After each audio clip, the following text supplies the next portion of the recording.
వాక్యం వింటున్న మీకు అందరికీ నా హృదయపూర్వకమైన వందనాలు. ఈ సమయం ముందు మనం వాక్యంలో కొన్ని విషయాలు మనం తెలుసుకుందాం. వాక్యంలో ఉన్న విషయాలు మనం ధ్యానించుకుందాం. దేవుని పిల్లరా, యెషయా గ్రంథం 41:19 వచనం చదువుకుందాం. యెషయా గ్రంథం 41:19 వచనంలోని, చెట్లు లేని మెట్ల మీద నేను నదులను పారజేసేదను, లోయల మధ్యను ఊటలను ఉపగజేసేదను, అరణ్యమును నీటి మడుగుగాను, ఎండిన నేలను నీటి బుగ్గలుగాను చేసేదను. దేవుని మహిమ కలుగాక. దేవుని ప్రియులరా, ఇక్కడ మాట మనకి కనబడుతుంది. ఆయన ఎండిన నేలను నీటి బుగ్గగా చేస్తానంటున్నాడు. అంటే ఎవరైతే నీటి బుగ్గగా ఉండకుండా ఉన్నారో, నీటి బుగ్గగా ఉన్న జీవితాన్ని, నీటి బుగ్గ అనే అనుభవం, నీటి బుగ్గగా మారిన మనుషులను మరలా ఎందుకు ఎండిపోయారు అంటే, ఎండిపోయే స్థితిలోకి వెళ్ళిపోయారు. అయితే కొంతమందికి ఈ మాట ధ్యానిస్తున్నప్పుడు ఎండిన నేల నీటి బుగ్గగాను చేసేదనంటే, ఎండిన అనుభవాలు ఉన్న వాళ్ళు కూడా, ఎండిన జీవితాన్ని, ఎండ చేసే సమస్యలను బాధపడుతున్న వాళ్ళు ఎంతమంది ఉన్నారు. అయితే వాళ్ళు నీటి బుగ్గగా ఉన్న జీవితం ఏమవుతుందంటే కనుమరుగైపోతుంది. అయితే ఈ నేల ఎవరంటే మనమే. దేవుడు మనల్ని నేల మట్టితో చేస్తున్నాడు. ఈ దేహము నేలగా రూపించబడింది, నేలతోటి సమానముగా ఉన్నది. అందుకే మనము ఈ యొక్క, ఎందుకంటే నీటి బుగ్గలైనా సరే నేల మీద ఉండాలి, ఒక వాగైనా సరే నేల మీద ఉండాలి. కనుక ఒక నీటి గుంట అయినా సరే నేల మీద ఉండాలి. అంటే నేలగా ఉన్న మనము, నేల మట్టితో చేయబడిన మనము, మన జీవితంలో ఏమి ఉండాలండి అంటే, ఈ నేల ఎండిన నేలగా ఉండకుండా, ఈ నేల ఎండిపోయినట్టుగా, ఈ నేలలో ఎండిన అనుభవం రాకుండా ఏమవ్వాలంటే, ఈ నేలలో ఎప్పుడు కూడా, ఈ నేల వంటి దేహంలో ఎప్పుడు కూడా నీటి బుగ్గ ఉంటూ ఉండాలి, ఉబుకుతూ ఉండాలి. అయితే నీటి బుగ్గను కలిగి ఉండాల్సిన నేల వంటి మనుషులు, లేకపోతే నేల వంటి ఆత్మీయులు, నీటి బుగ్గగా ఉండాల్సిన వాళ్ళు, నీటి బుగ్గతోటి నింపబడాల్సిన ఈ నేల ఏమవుతుందంటే, నీటి బుగ్గ అనేది ఎండిపోతుంది. నీటి బుగ్గ లేని జీవితం ఎండిన నేలగా మార్చబడిపోతుంది. గనుక దేవుని ప్రియులారా, ఎందరైతే తమ తమ జీవితంలో నీటి బుగ్గని ఎండిపోయినట్టుగా చేయించుకుంటున్నారో, ఎండిన నేలగా అయ్యే పరిస్థితిలోకి వెళ్తున్నారో, దేవుడు చెప్తున్నాడు, మీ జీవితాలను ఎండిన జీవితాలను నేను నీటి బుగ్గగా మార్చివేస్తాను అంటున్నాడు దేవుడు. హల్లెలూయా. మీ జీవితంలోకి ఎండిన అనుభవం వచ్చిందో, ఆ ఎండిన అనుభవాన్ని తీసివేసి నీటి బుగ్గను మీ జీవితంలోకి తీసుకువస్తానని దేవుడు మాట్లాడుతున్నాడండి. హల్లెలూయా. గనుక ప్రియులారా, ఈ మాట మనం నమ్ముచున్నట్లయితే, ఈ మాట మనం నమ్మడానికి మనసును నిలుపుకొనగలవారం అయితే, ఖచ్చితంగా దేవుడు మన జీవితంలో కార్యం చేస్తాడు. ఆ మరలా పోగొట్టుకున్న నీటి మడుగును, ఆ నీటి బుగ్గ చేత నిరంతరం తడవబడుతున్న మనల్ని, నీటి బుగ్గ చేత ఆస్వాదించబడుతున్న మనము, ఆ నీటి బుగ్గ చేత ఫలింపజేయబడుతున్న మనము, ఆ నీటి బుగ్గ చేత సంతోషము ఆనందముని అనుభవిస్తున్న మనల్ని, ఒక్కసారిగా ఆ నీటి బుగ్గను పోగొట్టుకున్న మనల్ని దేవుడు మరలా ఆ నీటి బుగ్గను మన జీవితంలోకి ప్రవేశపెడతాడు. నీటి బుగ్గను పుట్టిస్తాడు.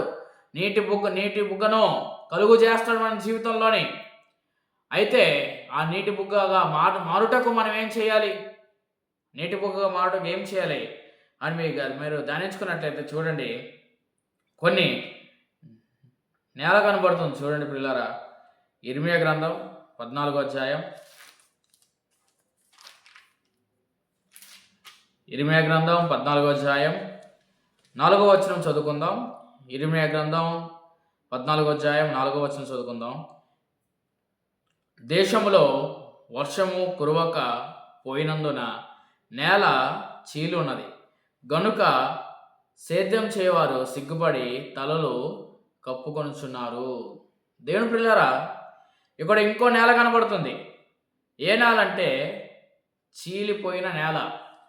చీలిపోయిన నేల అంటే నీరు లేని, అంటే ఒక మనకి పల్లెటూరులకు వెళ్ళినప్పుడు బాగా ఎండాకాలంలో ఉన్నప్పుడు చెరువులు కానీ నదులు చిన్న కాలువ అంటే నీరు కానీ మనం చూసినప్పుడు బాగా ఎండాకాలం ఉన్నప్పుడు నీరు నీరు ఆగిపోయినప్పుడు నీరు నీరు ఆపివేసే కొన్నిసార్లు మనుషులే అక్కడ ఉన్న వాళ్ళు ఏం చేస్తారు, నీటిని ఆపివేసేస్తారు. ఈ నీరు ఎక్కడైతే ఆగిపోతుందో ఆ ప్రాంతం అంతా ఏమవుతుందంటే అక్కడక్కడ అక్కడక్కడ చీలిపోయినట్టుగా మనకు కనబడుతుంది. అంటే ముక్కలు ముక్కలుగా ఏర్పడినట్టుగా మనకు కనబడుతుంటుంది. కారణం ఏంటంటే వర్షము కురవనందున ఈరోజు కూడా జీవితాలు ఎలాగున్నాయి? ఈ జీవితాలు ఎలాగున్నాయి? ఎండిపోతేనే కదా నేల చీలేది. అది తడిగా ఉంటే అక్కడున్న మట్టి కలిసినట్టుగా ఉంటుంది. ఎక్కడైతే తడి ఉంటుందో అక్కడ కలిసినట్టుగా ఉంటుంది. కలిసిపోయిన మట్టి చూస్తుంటాం. అయితే అక్కడ నీరు లేకపోతే అక్కడ నీరు లేకపోతే, తడి లేకపోతే ఆ నేల అంతా ఏమవుతుందంటే ఒకటిగా ఉన్న నేల, దగ్గరగా ఉన్న నేల అంతా కూడా విడిపోతూ ఉంటుంది. భూమి నేల విడిపోతుంటుంది. ఈరోజు కూడా చీలిపోయిన అనుభవం నీ జీవితంలో ఎండిపోతే ఏం కలుగుతుందంటే చీలిపోతావండి. దేవుని పిల్లరా, ఈరోజు కుటుంబాల నుంచి చీలిపోతున్నారు, ప్రేమల నుంచి చీలిపోతున్నారు, దేవుడి యొక్క సహవాసం నుంచి చీలిపోతున్నారు. అబ్రాహాము లోతు హారాను నుంచి కానానుకు ప్రయాణంతో ఇద్దరు కలిసే ప్రయాణం చేశారు, కలిసే అడుగులు వేశారు, కలిసే గుడారంలో నివసించారు, కలిసే ప్రయాణాన్ని మొదలుపెట్టారు, కలిసే తండ్రి ఇంటిని, బంధువులని, దేశాన్ని విడిచిపెట్టారు. అన్ని విషయాల్లో కలిసే చేశారు. కానీ 13వ సరికి ఏమవుతుందంటే లోతు అబ్రాహాముని విడిచిపెట్టి వెళ్ళిపోతాడు. అక్కడ చీలుబాటు ఏర్పడిపోయింది. అబ్రాహాముకి లోతుకి చీలుబాటు అనేది ఏర్పడిపోయింది. కారణము ఇంక ఉండలేమని, కలిసి ఉండలేమని, ఎందుకు ఈ గొడవలు ఎందుకని విడిపోయారు. సాధారణంగా గొడవలు అనేవి వస్తుంటాయి, జగడములు వస్తుంటాయి. ఏం మాట్లాడుకోవాలి? అక్కడ ఉన్న పనివారితోటి నచ్చ చెప్పుకొని, అరే మీరు జగడం ఆడడం వలన మీ పనివారు ఆ పనివారు గొడవలాడుకోవడం వల్ల మా మధ్యన ఉన్న బంధుత్వము, మా మధ్యన ఉన్న కలిసిమెలిసిన జీవితము చీలిపోతుంది అని చెప్పుకోవాలి. ఇక చెప్పుకొని కలిసి ఉన్న వాళ్ళని ఇంకా దగ్గరగా, ఇంకా ఆ కలిసిన జీవితాన్ని ఇంకా కొనసాగించుకుంటూ వెళ్ళాలి. అలా చేయకుండా ఏం చేశాడు లోతంటే ఇంకా చీలిపోయేటట్టుగా, ఇంకెప్పుడు కూడా కలవకుండా లోతు దూరంగా వెళ్ళిపోయాడు. ఈరోజు కూడా మనం చూస్తుంటామండి. అంటే చీలుబాటు ఏర్పడినట్టుగా చీలుబాటు అనేది రాకూడదు.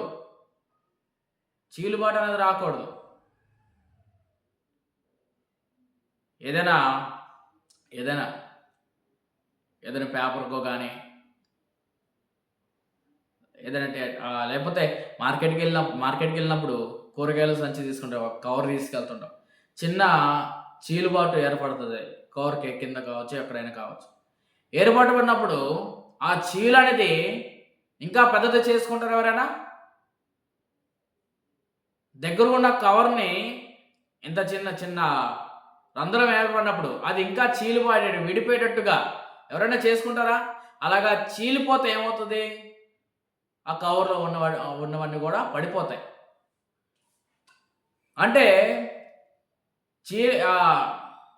మనం ఎప్పుడు కూడా ఇంత చీలిపోతున్నప్పుడు అనిపిస్తున్నప్పుడు ఇంకా దాన్ని ఇంకా పెద్దగా చేయకుండా ఇంకా కలిసినట్టుగా చేయాలి. కానీ లోతు అలా చేసాడా? లోతు అలా చేయలేదు. అక్కడ చిన్న చీలుబాటు ఏర్పడితే ఆ పనివారికి, ఈ పనివారికి అయితే చీలుబాటు ఏర్పడుతుంది. దాన్ని ఇంకా పెద్దదిగా చేసి దూరం చేసేసుకున్నాడు. అబ్రాహాము అనుభవించిన ఆశీర్వాదము లోతు అనుభవించలేకపోయాడు.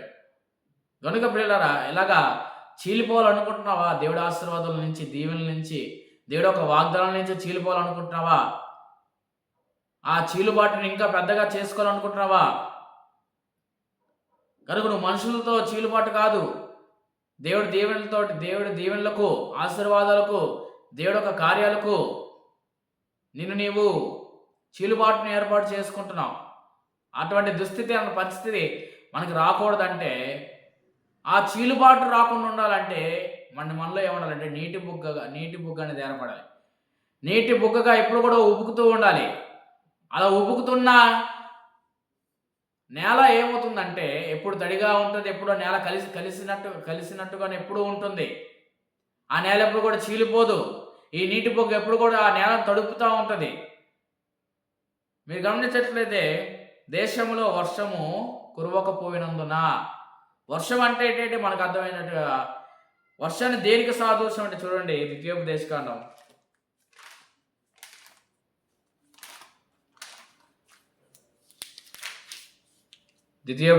32:2 32:2 నా ఉపదేశము వానవలె కురియును, నా వాక్యము మంచు వలెను, లేత గడ్డి మీద పడు చినుకుల వలెను, పచ్చిక మీద కురియువు వర్షం వలె ఉండును అని రాయబడి ఉంది. దేవుని ప్రియులారా, దేవుడి యొక్క వాక్యమే, ఉపదేశమే మంచు వలె, వర్షం వలె కురుస్తుంది.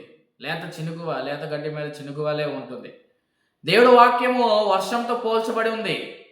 దేవుడు ఒక వాక్యమే వర్షముగా కురుస్తుంది.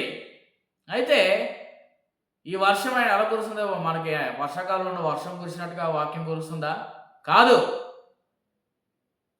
ఏదైనా ప్రార్థనలో వాక్యం, ఎక్కడ మీటింగ్లో, సభలో కావచ్చు, టీవీలో కావచ్చు, ఫోన్లో కావచ్చు, అంటే వాక్యాన్ని మనమే ప్లే చేసుకొని వాక్యాన్ని ఎక్కడ అందించబడుతుందో, వాక్యం ఎక్కడ ప్రకటించబడుతుందో, వాక్యం అనేది ఎక్కడ కురుస్తుందో, వాక్యం ఎవరి ద్వారా ప్రకటించబడుతుందో అక్కడికి వెళ్ళి మనకు కావలసిన వాక్యాన్ని మనం తీసుకొని, అంటే వాక్యము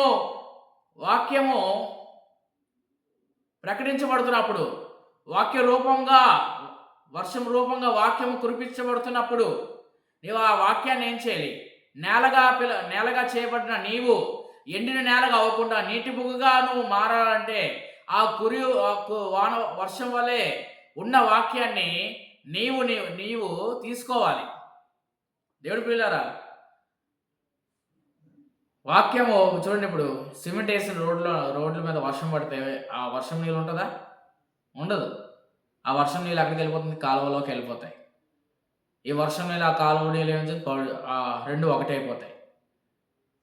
అంటే నీ వర్షము ఎక్కడ నిలుస్తుందంటే, వర్షం ఎక్కడ నిలుస్తూ ఉంటుంది? నీ హృదయానికి చోటు ఇచ్చినప్పుడు, నీ హృదయము మంచి నేలగా ఉన్నప్పుడు, మంచి నేలగా మెత్తటి హృదయము, మాంసపు హృదయము, రాయి వంటి హృదయం కలవాడితే ఆ వాక్యము నీలోంచి జారిపోతుంది. ఆ వాక్యం నీలో నిలవదు. అందుకే నీ జీవితంలో నీటి బుగ్గ ఏర్పడాలంటే ఎండిన స్థితి పోగొట్టే ఆ వాక్యమైన వర్షము నీలో ఎప్పుడు కూడా కురుస్తూ ఉండాలి. కురుస్తూ ఉండడం అంటే ఎప్పుడు కూడా వాక్యాన్ని తీసుకుంటూ ఉండాలి, వాక్యాన్ని స్వీకరిస్తూ ఉండాలి. వాక్యాన్ని ఎక్కడ దొరుకుతుందో, యూట్యూబ్లో కావచ్చు, టీవీ ఛానల్లో కావచ్చు, అంటే ప్రతి ఖాళీ ఉన్న టైంలో వాక్యం చేత నింపబడుతూ ఉండాలి. అలా నింపబడుతున్న నీవు ఎప్పుడు కూడా నీ జీవితంలో ఎండే అనుభవం రాదు. నీ జీవితంలో ఆనందం ఎండిపోదు, సంతోషం ఎండిపోదు, నీ ఆశీర్వాదం ఎండిపోదు. నీకున్న దేవుడి నుంచి పొందుకున్న ఆ బలము, దేవుడి నుంచి పొందుకున్న ఆ మహిమ, దేవుడి దగ్గర వచ్చి దేవుడి నుంచి సంబంధించిన ఆత్మీయత, పరిశుద్ధత, ఇవేవి ఎండిపోకుండా ఉంటాయి. అలా ఎండిపోకుండా చేసేవేటి? అవన్నీ కూడా నీటి బుగ్గగా ఎప్పుడు కూడా ఉబుకుతూ ఉండాలంటే దేవుడు ఒక వాక్యం అనే వర్షం చేత ఎప్పుడు కూడా తడపబడుతూ ఉండాలి. అందుకే వర్షం లేకపోవడం వల్ల ఆ నేల చీలిపోతుంది. దాన్ని సేద్యం చేసే వాళ్ళు ఏమవుతారంటే సిగ్గు చేత ముఖం కప్పుకుంటున్నారు. నీవు చీలిపోతే దేవుడి నుంచి, ఆత్మీయత నుంచి, వాక్యం నుంచి, ప్రార్థన నుంచి నీవు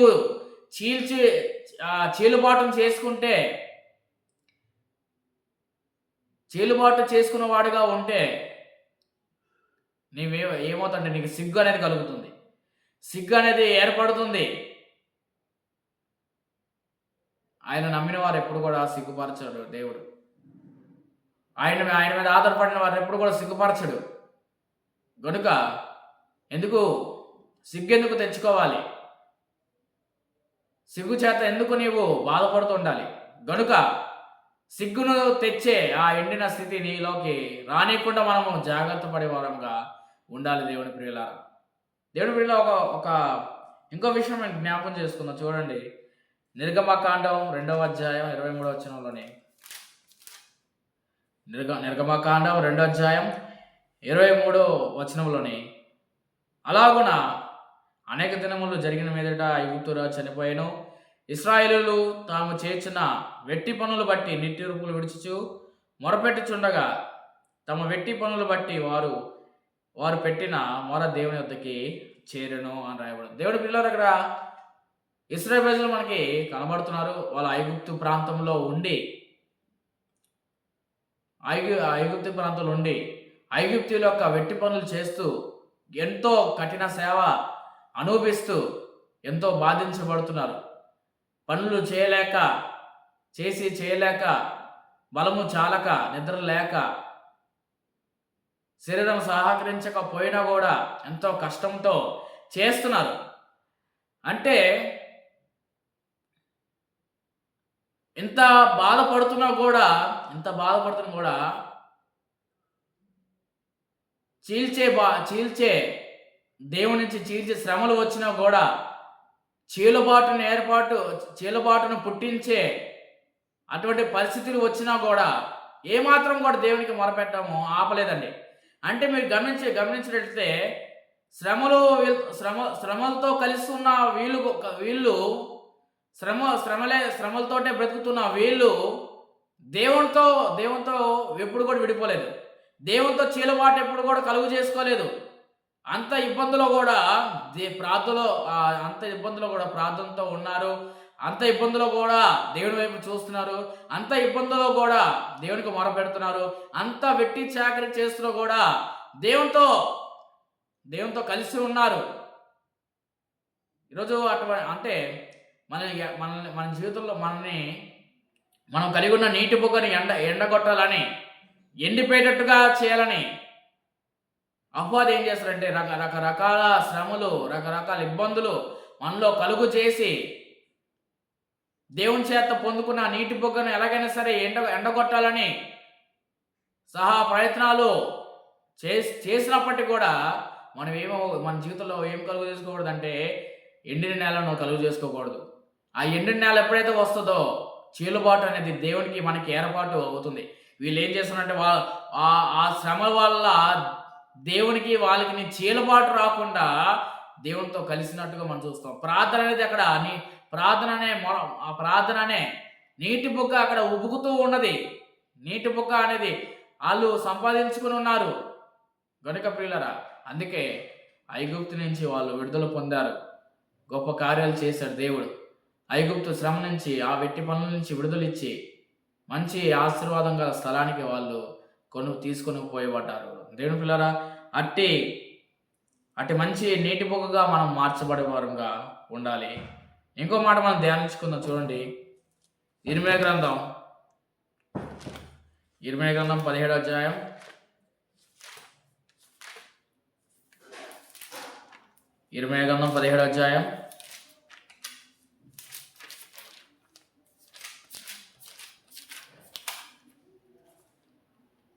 17వ అధ్యాయం 6వ వచనం చదువుకుందాం.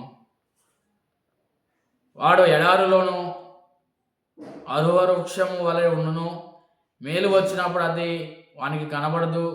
వాడు అడవిలో కాలిన నేల యందును నిర్జనమైన చవిటి భూమి యందును నివసించును. దేవుని ప్రియులారా, ఇక్కడ ఇంకో నేల కనబడుతుంది. నిర్జనమైన చవిటి భూమి యందు.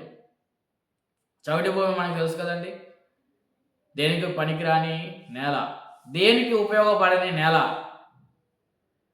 అంటే జీవం లేని నేల. అంటే ఇంకో విత్తనానికి జీవం ఇవ్వలేనిది, ఇంకో మొక్కని బ్రతికించలేనిది. అంటే ఏ విత్తనం వేసినా ఏది నాటినా కూడా చచ్చిపోతుంది, ఫలించదు, ఎదగదు, పూత రానివ్వదు. అసలు అక్కడ ఆ నేలలో ఏదేసినా కూడా పంటదు. అందుకే చాలామంది కొంతమంది అటువంటి నేలను కొనుక్కోరు, అటువంటి నేలను సేద్యం చేసుకోరు, అటువంటి నేలను కావాలని అనుకోరు రైతులు. ఎందుకంటే బాగా పంట పండిన నేల, బాగా సేద్యం జరిగే నేల, ఏ కాలానికి ఆ కాలానికి పంట బాగా పండే నేలను ఇచ్చే మంచి నేలను వాళ్ళు వెలగట్టి కొనుక్కుంటారు. ఇలాంటి చవిటి భూమిని ఎవరు కూడా కోరుకోరు. అంటే దీన్ని మనం అర్థం చేసుకోవాలి ఏంటంటే, దేవుడిని జీవితంలో స్వస్థత అనేది జరిగించాలనుకుంటున్నాడు. దేవుడు నీ జీవితంలో ఆశీర్వాదాన్ని జరిగించాలనుకుంటున్నాడు. అవి నీలో జరగాలంటే, అవి క్రియగా జరగాలంటే, అవి నీలో పనిచేయాలంటే నువ్వు నీటి బుగ్గగా ఉండాలి. కానీ చవిటి భూమిగా ఉంటే ఎలాగా? నువ్వు చవిటి నేలగా, పనికిరాని నేలగా, ఉపయోగపడని, అంటే అవి నీలోకి వచ్చినప్పుడు కూడా అవి నీలో పనిచేసే వ్యక్తిగా, అంటే అవి పని చేసినట్టుగా దానికి ఉపయోగపడే వ్యక్తిగా ఉండాలి. అవి వర్కౌట్ అవ్వాలి. అంటే అవి వర్కౌట్ అయ్యేంతగా నీ జీవితము మార్పు చెందాలి. చాలామందికి దేవుడు స్వస్థత ఇస్తాడు, వాళ్ళు పనిచేయదు. దీవెనలు ఆశీర్వాదాలు వాళ్ళకు పంపిస్తాడు, అవి పనిచేయవు. దేవుడు బలాన్ని పంపిస్తాడు, అది పనిచేయదు. ఎందుకు? కారణం ఏంటి? దేవుడు వాళ్ళ జీవితాలకు అన్ని పంపిస్తున్నా కూడా ఎందుకు వాళ్ళు వర్క్ అవ్వట్లేదు, జరగట్లేదు? ఎందుకు? వాళ్ళు చవిటి నేలగా ఉన్నారు. చవిటి నేలకి ఎందుకంటే పాపం కలిగిన హృదయము, భక్తిహీనత కలిగిన హృదయము. ఎవరైతే భక్తిహీనులుగా ఇంకా శరీరాశలతోటి, లోకాశలతోటి, శరీరేచ్ఛలతో ఉన్నారో, మీరు అటువంటి స్థితి ఎవరైతే ఉన్నారో వాళ్ళందరూ ఏమవుతారంటే చవిటి భూమిగా ఉంటారు. దేవునికి పనికిరాని వ్యర్థమైన భూమి. దా నేల నుంచి వ్యర్థమే వస్తుంది, లాభం రాదు. గనుక నీ జీవితం లాభాన్ని అనుభవించాలంటే, లాభపూరితమైనవి నీ జీవితంలో దేవుడు పంపిస్తున్నప్పుడు నువ్వు అవి లాభకరంగా మారేటట్టుగా నీ జీవితం ఉండాలి. మీరు గమనించినట్లయితే దేవుని పిల్లలారా, గొలియాతు ప్రవేశిస్తాడు, గొలియాతు ఎంటర్ అవుతాడు. అయితే అక్కడ యుద్ధం ఎవరితో చేయించుకోవాలంటే సౌలుతోటి చేయించుకోవాలి యుద్ధం. అయితే దేవుడు సౌలుతో యుద్ధం చేయించకుండా ఎవరితో చేయించుకున్నాడంటే సౌలుతో యుద్ధం చేయించకుండా దావీదుతోటి యుద్ధము చేయించుకున్నాడు. అంటే ఒకరి వల్ల జరగాల్సింది ఇంకొకరితో జరిగించుకున్నాడు దేవుడు. అంటే అక్కడ ఆ యుద్ధము ఎవరి వల్ల జరుగుతుందో, ఆ యుద్ధము ఎవరిలో జరిగించాలో దాని దేవుడు తెలుసు. అందుకే ఆ యుద్ధము జరిగించేది ఎవరో, ఆ యుద్ధము జరిగించడానికి ముందు ఎవరైతే ఉపయోగపడతారో ఆ వ్యక్తిని దేవుడు ఎన్నుకున్నాడు. అంటే ఈ యుద్ధానికి సౌలు పనికిరాని వ్యక్తి. ఈ యుద్ధము దావీదుతో జరిగించుకున్నాడు. దావీదుకి దీనికి సరైన వాడు అనుకున్నాడు. ఆ యుద్ధానికి దావీదు ఉపయోగపడ్డాడు. నిజమే, ఈరోజు నీ దేవుడిచ్చే ఆశీర్వాదం ఉపయోగపడిన వాడినా, ఆ స్వస్థత కొరకు నువ్వు ఉపయోగపడేవనా, ఆ స్వస్థత నీలో జరుగుతుందా? ట్యాబ్లెట్లు వేస్తాం, ఆ ట్యాబ్లెట్లు ఏమో వాళ్ళు ఇంజక్షన్ కానీ ట్యాబ్లెట్ కానీ అవి మన శరీరంలో పనిచేయాలి. పని చేయట్లేదంటే దాని తగ్గ శరీరము యాక్టివ్గా ఉండాలి, పుష్టిగా ఉండాలి. ఆ ట్యాబ్లెట్ పనిచేయాలంటే ఆ వ్యర్థమైనవి ఏమి తినకూడదు, డాక్టర్ చెప్పినవే తినాలి. అలా తిన్నప్పుడే ఆ ట్యాబ్లెట్ పనిచేస్తుంది, ఆ ఇంజెక్షన్ పనిచేస్తుంది. కనుక చెప్తే నాన్ వెజ్ తినద్దంటారు, ఆయిల్ ఫుడ్ తినద్దంటారు. ఏదైనా సరే ట్యాబ్లెట్ పనిచేయాలంటే ఆ ట్యాబ్లెట్లు పనిచేసే విధంగా ఏదో ఒకటి తినాలి. ఆ ట్యాబ్లెట్లు పనిచేయనివి, ఆ ట్యాబ్లెట్ పవరు పనిచేయకుండా చేసి ఏవి తినకూడదు మనం. ఇక నేను కూడా చెప్తున్నాను, ఇక చవిటి భూమి పనిచేయకుండా పోవడం గల కారణం ఏంటి? మన జీవితంలో ఆశీర్వాదం పనిచేయకపోవడం గల కారణం ఏంటి? అభివృద్ధి పనిచేయకపోవడం గల కారణం ఏంటి? స్వస్థత పనిచేయకపోవడం గల కారణం ఏంటి? దేవుడి మాట వినకపోవడం. చూడండి, దేవుడు ఏర్పాటు చేసిన యుద్ధము దావీదు జీవితంలో జరిగింది, కానీ సౌలు జీవితంలో జరగలేదు. సౌలు సింహాసనం మీద కూర్చుండి ఆ యుద్ధం ఎలా జరుగుతుందో, ఎలా చేస్తాడని చూస్తున్నాడు. కానీ దావీదు చక్కగా యుద్ధం చేసుకొని గొలియాతు తలను చేతబట్టుకొని వచ్చాడు. గనుక మన క్రైస్తవులు అందరి జీవితంలోని మనందరం గమనిస్తుండాలి. వాళ్ళ జీవితంలో ఈ కార్యం ఏం జరిగింది, ఈ కార్యం జరిగించడానికి వాళ్ళు ఎందుకు అర్హులయ్యారు, ఈ కార్యం వాళ్ళు జరగడానికి వాళ్ళ ఆత్మీయత ఎటువంటిది, భక్తి ఎటువంటిది, యథార్థ స్థితి ఎటువంటిది, అది మనం గమనించాలి. అది గమనించిన మనం కూడా మన జీవితంలో ఆ విధంగా ఆత్మీయత ఉపయోగపడాలి. ఆ కార్యాలకు, ఆ స్వస్థతకు, ఆ మేలులకు అలాగా ఉపయోగపడిన వ్యక్తిగా ఉంటే నువ్వు చవిటి భూమి గలవాడివే, చవిటి నేల వంటి స్థితి కలిగిన వాడివే, దేనికి పనికిరాని వాడివే, ఉపయోగపడిన వాడివే. అంటే ఏది వేసినా కూడా, ఏది పంపించినా కూడా, ఏది ఇచ్చినా కూడా అక్కడ అది పనిచేయదు, ఫలించదు, ఆ క్రియ జరగదు. కనుక అటువంటి శాపపూరితమైన జీవితము, వ్యర్థమైన జీవితం మనకు వద్దండి. ఆ ఎండిన స్థితి ఎప్పుడే వస్తుందో నీ జీవితము పనికిరాని జీవితంగా మారిపోతుంది. ఉపయోగపడని ఏది ఇచ్చినా కూడా పనిచేయని స్థితి ఆ స్థితిలోకి మారిపోతుంది. కనుక నీటి బుగ్గని ఇంకా మనము కాపాడుకుండాలి. నీటి బుగ్గతోటి మనము దేవుడు చేశాడు, నీటి బుగ్గగా చేశాడు దేవుడు. ఎండిన స్థితిలో నుంచి మళ్ళా అది పోకుండా మనం జాగ్రత్త పడేవారంగా ఉండాలండి. హల్లెలూయా. ఇలాగ ఎన్నో స్థితులు మనం ఇంకా చూస్తుంటాం. ఏమండి, రాతి నేలలో విత్తనం వేస్తే అదేమవుతుందా, ఫలించిందా? ఫలించలేకపోయింది. కారణము అక్కడ రాళ్ళు ఉండడం వల్ల. రాళ్ళున్న భూమి కూడా పనికిరాదు. ఈ రాళ్ళు ఏం చేస్తుంటే ఎదగనీయకుండా, ఈ రాళ్ళు వల్ల ఏమవుతుంది, వేడి ఎక్కువగా పుట్టిస్తుంది. ఈ రాళ్ళు వేడి ఎక్కువ పుట్టిస్తుంది, ఎండ వేడి సెగను కలుగు చేస్తుంది. నీరు వేసినా కూడా ఆవిరేటట్టుగా చేస్తాయి ఈ నేల. వేర్లు కూడా ముందుకు వెళ్ళనీయకుండా అడ్డుపడతాయి ఈ రాళ్ళు. గనుక ప్రియులారా, మన జీవితంలోని మన క్రీస్తులో ఉన్న వేరులను, మన వేరు ఎప్పుడు కూడా తన్నాలి, క్రీస్తులో తన్నాలి, బహుగా వేరుపారాలి. అలా వేరుపారిన అనుభవమైన జీవితంలో సంపాదించుకునే వారంగా ఉండాలి. మన వేరు ఎలనీయకుండా అడ్డుపడుతున్న ప్రతి ఆటంకాన్ని తొలగించుకోవాలి. సౌలు జీవితంలో ఆటంకం కలిగింది, అతను ఫలించకపోవడము,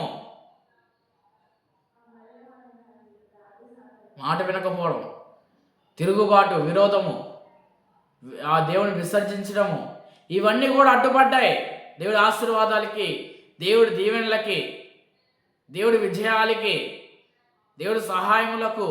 ఇవన్నీ కూడా ఏమయ్యంటే అడ్డుపడ్డాయి. ఇవి అడ్డుపడడం వల్ల ఏమవుతున్నాయంటే అవి నిష్ఫలమైపోతున్నాయి. అవి నీ జీవితంలో నిష్ఫలం అవ్వకుండా ఉన్నటువంటి కార్యం జరిగించాలంటే ఈ అడ్డుకున్నవన్నీ తొలగించుకోవాలి. దేవుని ప్రియులారా, ఇంకెంతవరకు వీటి వల్ల మనం ఏమవుతామంటే దేవుడికి సంబంధించిన వాటన్నిటికి దూరం అయిపోతాం. దేవుడికి సంబంధించిన ఆ కార్యాలకు దూరం అయిపోతాం, చూడలేకపోతాం. అందుకే దేవుడు చెప్తున్న ఎండిన నేలని నీటి బుగ్గగా చేస్తాను. ఆ నీటి బుగ్గగా ఉన్న నేలలో నేనేమిచ్చినా ఏమి కలుగు చేసినా వాళ్ళు ఏమి పొందుకున్నా అవన్నీ కూడా జరుగుతాయి.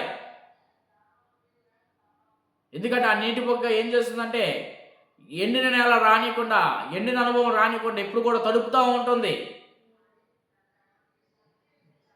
గనుక ప్రియులారా,